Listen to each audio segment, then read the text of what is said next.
고린도전서 3장 1절부터 9절까지 한 절씩 교독하겠습니다. 형제들아, 내가 신령한 자들을 대함과 같이 너희에게 말할 수 없어서 육신에 속한 자, 곧 그리스도 안에서 어린아이들을 대함과 같이 하노라.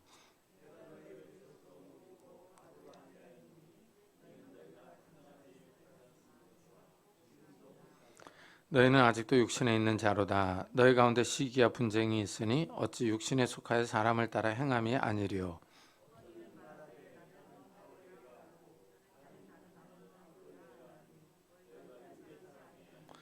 그런즉 아볼로는 무엇이며 바울은 무엇이냐? 그들은 주께서 각각 주신 대로 너희로 하여금 믿게 한 사역자들이니라.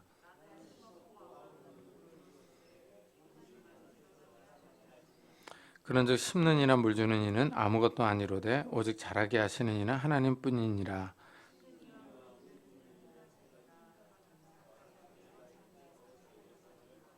다 같이 우리는 하나님의 동역자들이요 너희는 하나님의 밭이요 하나님의 집이니라. 아멘. 사도 바울이 고린도 교회 성도들을 신령한 자들로 대하지 않고 육신에 속한 자로 대합니다. 성령을 받은 사람이 아니라 성령을 받지 않은 사람처럼 대하는 겁니다. 이것을 보면은 이 성령을 받았음에도 불구하고 육신에 속하여 살아가는 성도들이 있습니다. 바울은 고린도 교회 성도들의 영적인 상태가 이 세속적이라고 평가합니다. 형제들아, 내가 신령한 자들을 대함과 같이 너에게 말할 수 없어서 육신에 속한 자, 곧 그리스도 안에서 어린아이들을 대함과 같이 하노라 합니다. 이 바울은 고린도 교회 성도들을 그리스도 안에 있는 어린아이와 같다고 말합니다. 어린아이는 성장해야 합니다. 이와 마찬가지로 고린도 교회 성도들은 신앙의 성숙이 필요한 사람들이라는 것입니다.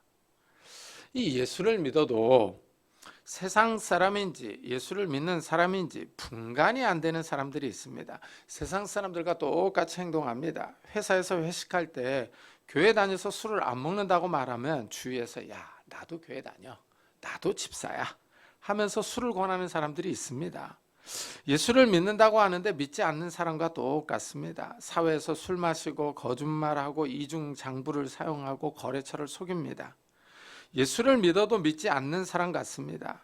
고린도 교회 성도들의 상태가 이렇다는 겁니다. 신앙이 미성숙한 사람들입니다. 어린아이가 자라듯이 신앙이 성숙해야 하는데 자라지를 않습니다. 마치 신앙의 성숙을 거부하는 사람들 같습니다. 이 바울은 고린도 교회 성도들을 어린아이처럼 대한다고 말합니다. 내가 너희를 젖으로 먹이고 밥으로 아니하였노니 이는 너희가 감당하지 못하였음이거니와 지금도 못하리라. 어린아이는 젖을 먹습니다. 이유식을 먹다가 좀 더 자라면 밥을 먹습니다. 아이가 성장하는 것에 따라서 젖을 먹이거나 이유식을 먹입니다. 이와 마찬가지로 바울은 고린도 교회 성도들은 젖과 같이 부드러운 음식을 먹어야 한다고 말합니다. 하나님의 말씀을 먹이는데 좀 쉬운 말씀으로 가르치는 겁니다. 어려운 말씀은 소화를 못합니다. 깨닫는 정도가 다르기 때문입니다.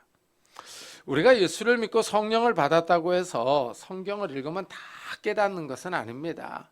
신앙의 연륜에 따라 지식의 정도에 따라 성경 말씀을 깨닫는 것이 다릅니다. 이것이 또한 신비합니다. 교회 오래 다녀서 성경 말씀을 잘 압니다. 성경을 많이 읽어서 성경에 나오는 족보도 다 외울 정도입니다. 그런데 성경의 의미를 잘 이해하지 못합니다. 외우는 것은 잘하는데 말씀의 의미를 잘 모릅니다. 지적 능력이 다른 겁니다. 이래서 성경을 읽을 때 잘 모르는 부분이 나오면 그냥 넘어가는 것도 상관이 없습니다. 신앙생활을 하다 보면 자연스럽게 깨달을 때가 있습니다. 신앙이 성장하면 어려운 말씀을 잘 이해합니다. 저도 성경을 읽을 때 아직 모르는 부분이 많습니다. 이럴 때는 히브리어나 헬라어를 찾아보고 연구를 합니다. 그러나 그래도 잘 이해가 되지 않는 말씀들이 많습니다.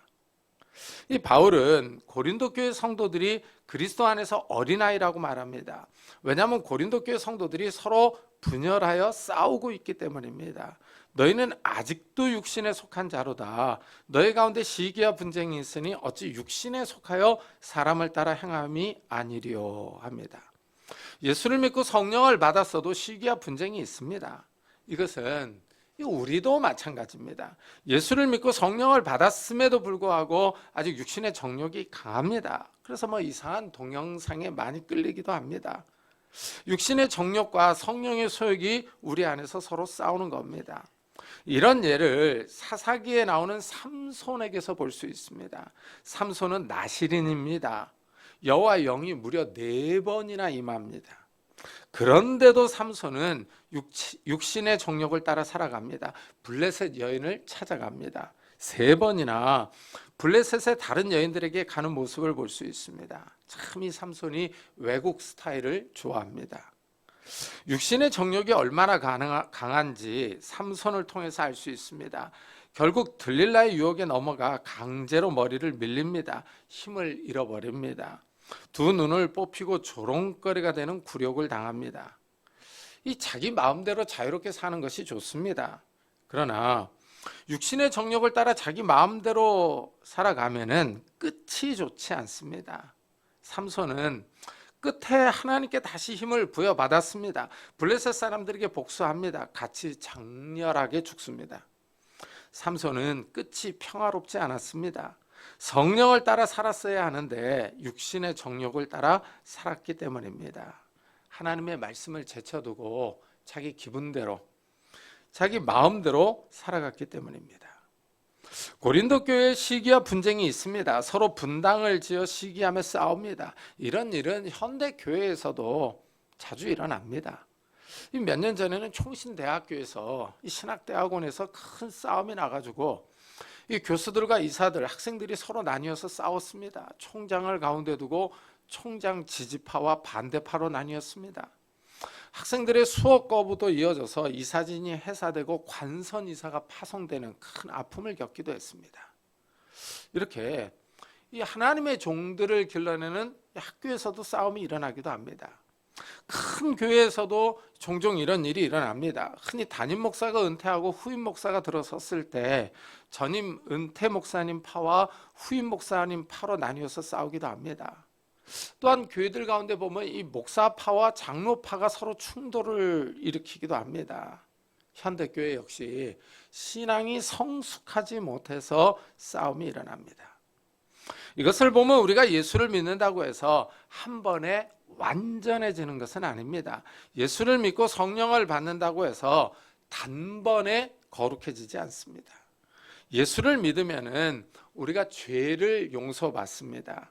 이때 죄의 책임, 죄책이라고 합니다. 죄의 책임이 면해지는 겁니다. 죄의 책이 사라지는 사람들은 이 마지막 심판을 받지 않습니다. 이래서 구원받는 거예요.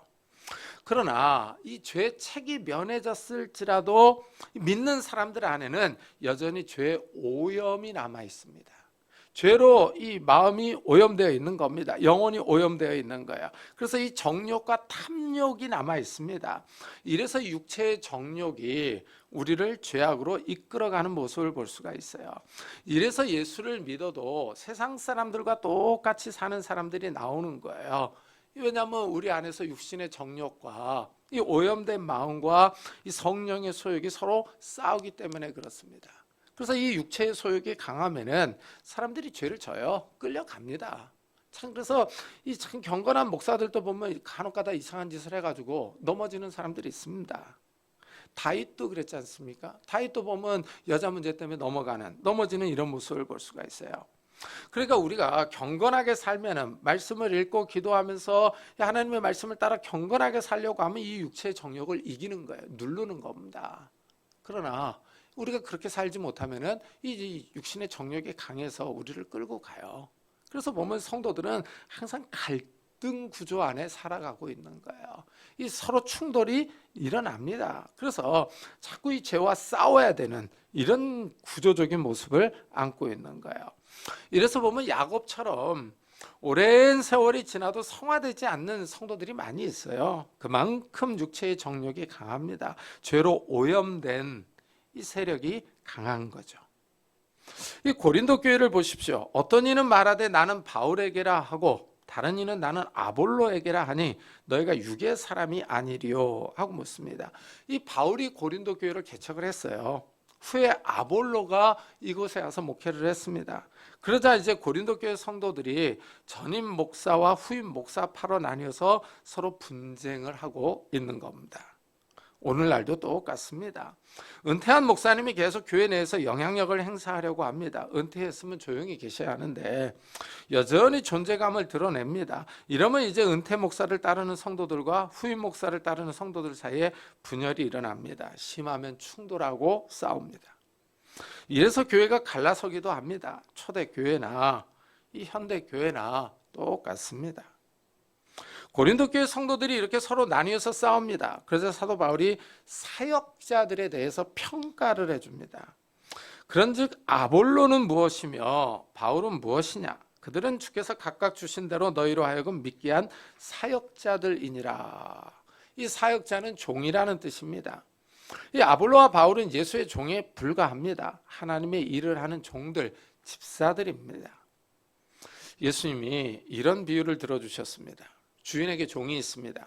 종이 밖에서 밭일을 하고 돌아왔습니다. 그러면 주인이 수고했어, 이리 와서 밥 먹어라 하고 권하지 않습니다. 너는 거기 서서 내가 먹는 동안 수종 들어라, 그 후에 밥을 먹어라 하고 말한답니다. 종이 주인의 명령을 잘 이행했다고 주인이 종에게 감사하지는 않습니다. 예수님이 이 비유를 말씀해 주시면서 이 종들이 가져야 할 자세를 설명합니다. 너희도 명령받은 것을 다 행한 후에 이르기를 우리는 무익한 종이라, 우리가 하여야 할 일을 한 것뿐이라. 이게 우리가 가져야 할 자세입니다. 우리는 무익한 종이라, 이렇게 겸손하게 하나님 앞에 엎드려야 합니다.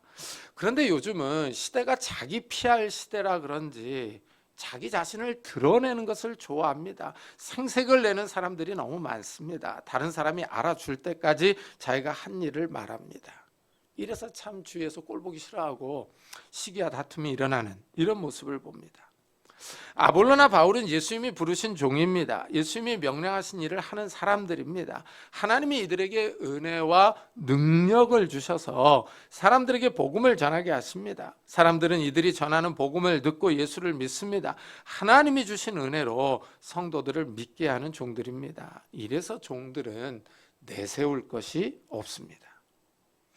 바울과 아볼로도 종들이라고 말하니 오늘날에 우리는 말할 것도 없습니다. 하나님 앞에서 내세울 것도 없고 자랑할 것도 없는 사람들입니다. 그저 감사할 뿐입니다. 사도 바울도 자기 자신에 대해서 이렇게 얘기를 해요. 나는 심었고 아볼로는 물을 주었을 때 오직 하나님께서 자라나게 하셨다 그럽니다. 이 바울은 심고 아볼로는 물을 주었습니다. 이 바울과 아볼로는 자기가 할 일을 한 거예요. 그 결과, 자라게 하는 결과는 하나님께 있는 겁니다. 하나님이 자라게 하십니다. 하나님이 모든 것을 쥐고 계신 거죠. 이 점에 의미가 있습니다. 우리가 열심히 일한다고 해서 모든 결과가 좋은 것은 아닙니다. 하나님이 주셔야 받습니다. 하나님이 자라게 하셔야 성장이 있습니다. 이 사람의 생각과 하나님의 생각은 다릅니다. 우리가 생각하는 것과 전혀 다른 결과가 나올 수 있습니다. 그러니까 우리는 우리의 일을 할 뿐입니다. 하나님께서 결과를 주시는 거예요. 이 신학대학원에서도 학생들이 이제 함께 공부를 합니다. 학생들이 보기에 공부도 잘하고 기도도 열심히 하는 학생이 있습니다. 대인관계도 좋습니다. 그러면 주위에서 다들 나중에 목회 잘하겠다 이렇게 얘기를 합니다. 그런데 실제 목회를 해보면 교회가 성장이 안 됩니다. 그런데 학교 다닐 때 전혀 주목을 받지 못한 학생들이 있습니다. 존재감이 전혀 없었습니다. 그런데 나중에 목회 현장에서는 두드러진 결과를 나타냅니다. 참 이게 사람의 생각과 하나님의 생각이 다릅니다. 그래서 하나님이 하시는 거예요. 하나님이 성장을 주십니다. 하나님이 결과를 주십니다. 이래서 바울이 그런즉 심는 이나 물 주는 이는 아무것도 아니로되 오직 자라게 하시는 이는 하나님뿐이니라 하고 말합니다. 이 말씀에 의미가 있습니다. 사역자들을 가리켜서 아무것도 아니다 라고 말합니다. 그저 맡겨진 일을 했을 뿐이라는 뜻입니다. 그런데 사람들은 또 그렇게 생각하지 않습니다. 바울이 더 대단하다. 그 학식 봐라, 어마어마하지 않느냐. 이렇게 말하는 사람들이 있습니다. 아니다. 이 아볼로가 설교를 더 잘한다. 참 잘 가르치지 않느냐. 이렇게 말하는 거예요. 참 근데 이런 고린도 교회 모습이 오늘날에도 똑같습니다. 현대에도요. 그래서 보면 이 큰 교회 목사들을 서로 다 평가하며 자랑합니다. 누가 더 뛰어나다, 누가 더 설교를 잘한다 하면서 내세웁니다. 참 이상하죠. 사람들은 서로 경쟁을 합니다. 누가 더 뛰어난지 가려야 직성이 풀립니다. 하지만 하나님은 그렇지 않습니다. 맡겨진 일을 잘했느냐 하지 않았느냐 하는 것을 더 중요하게 보십니다. 성실했느냐 하는 것입니다. 예수님이 달란트 비유를 말씀해 줍니다. 5달란트 받은 종은 그대로 나가서 장사해서 5달란트를 남깁니다. 2달란트 받은 종도 마찬가지입니다. 2달란트를 남깁니다. 그러나 1달란트를 받은 종은 이 돈을 땅에 파묻어 놓았습니다. 주인이 여행을 마치고 돌아와서 종들과 계산을 합니다. 5달란트와 2달란트 받은 종들은 칭찬을 듣습니다. 잘하였도다. 착하고 충성된 종아, 내가 적은 일에 충성하였음에 내가 많은 것을 맡기리니 내 주인의 즐거움에 참여할지어다 하고 말합니다.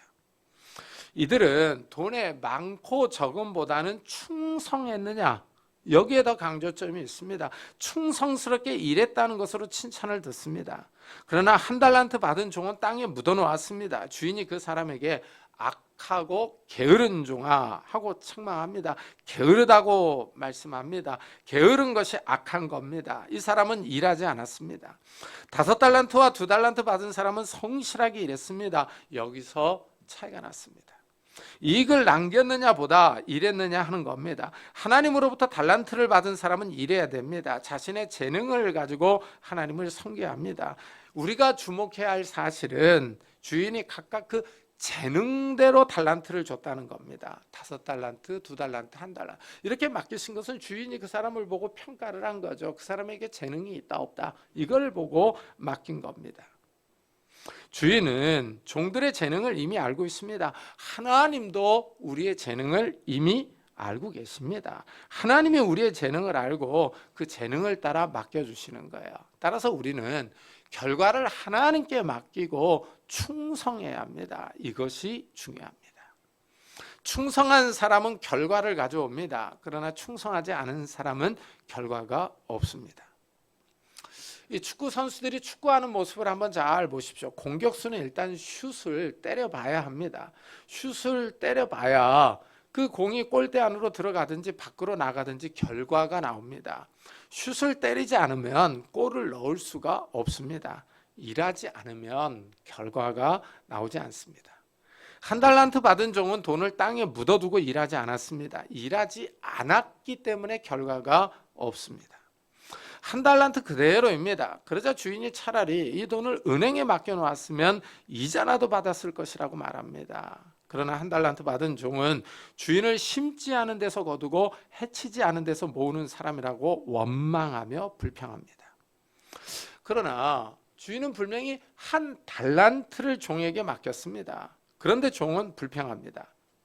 종은 5달란트와 2달란트 받은 사람과 비교했을 때 적은 돈을 받았습니다. 이래서 이렇게 말하는 겁니다. 자기 재능은 생각하지 않고 단지 적은 돈을 받았다는 사실만을 말합니다.